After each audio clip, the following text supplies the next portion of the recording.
Thoughtless Entertainment presents Bandcamp Fridays, weekly album reviews.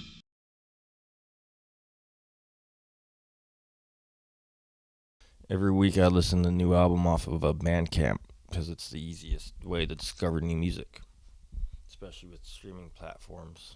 And this week I listened to Zeal and Ardor, Grief. I didn't even know this album was coming out, and I thought the songs I've heard were older songs, but I guess not. The guys are putting the blues back in metal on this album. I've been a fan of theirs for a while, but I really didn't care for this album. Find You Off starts off with a very Michael Myers-y-ish keyboard melody that basically repeats throughout the whole song. And then the song Killanova sounded very toolish to me. And the third song, you finally start to hear their distinctive black metal sound. Not really true black metal, but it's got that black metal vibe that they've always done. So far into the album, it was very atmospheric and had a slow start, and it was a little bit boring. Clawing Out was the heaviest song on the album, and so far Disease is a good alt rock song, and I like the snare drum on it. I'm on the 10th song, and it's still very new wavy, very electronic, and I'm pretty much over the album. Nothing I've heard is remotely black metal or really heavy at all, and it's much more of an electronic album. Maybe you like it, but I didn't really care for it. And then the last two songs were the singles that I've heard off of Pandora. Hide and Shade's the heaviest, and it sounds like their old songs. I actually thought it was an old song. I didn't realize it was a new song. And then To My Ilk, it was a good song, and I probably like it less now after hearing the rest of the album. I thought it was going to be more of the album was along the lines of that song. I give that album a 5 out of 10. One I was really excited to hear was Fleshgod Apocolypse. I've heard some of the songs on Pandora, and I wanted to check this album out, so I was stoked it finally came out.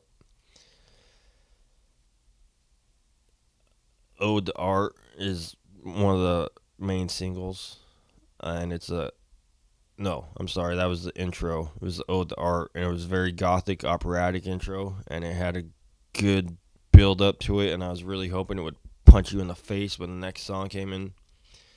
And it punched you in the face, just wasn't that hard. I Can Never Die was the main song that I've heard before. The chorus is really good with the female vocals and the symphonic vibe, and then it has really heavy verses. Pendulum had my head bobbing, and that song gets really heavy, and it was also the other single that you've probably heard out on Pandora. It was a very dynamic song, and I thought these guys were an older band, and for them to be putting out music that kicks ass this hard so late in their career is pretty awesome. The third song, I felt like I've been on a journey on every song, and I had no idea where they were taking me next. It was really cool. Blood Clock had a killer solo. Till Death to His Part is definitely the ballad of the album, and it got kind of heavy as I was taking my notes, and then I was like, hell yeah, and then it kind of dropped back down again, and it had some really cool old school leads to it. The last song was a piano ballad, which was actually called Opera, the name of the album. It was a really good album. I would give it a 8 out of 10 and definitely think you should check it out. The other one I listened to was Horrendous, Anthological Mysterious. It says death metal on it.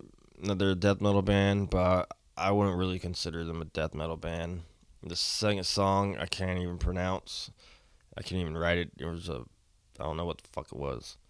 It was very progressive. I think it was an old song, or a long song, about 7 minutes, and it kind of reminded me of Opeth. And the whole album reminded me of like early 2000s Finnish bands, maybe like some Children of Bodom or Corum Leith. It was a really good album. I'd like to give it another listen, like pay a little bit more attention, and I'd give it a 7 out of 10. Catch you next week.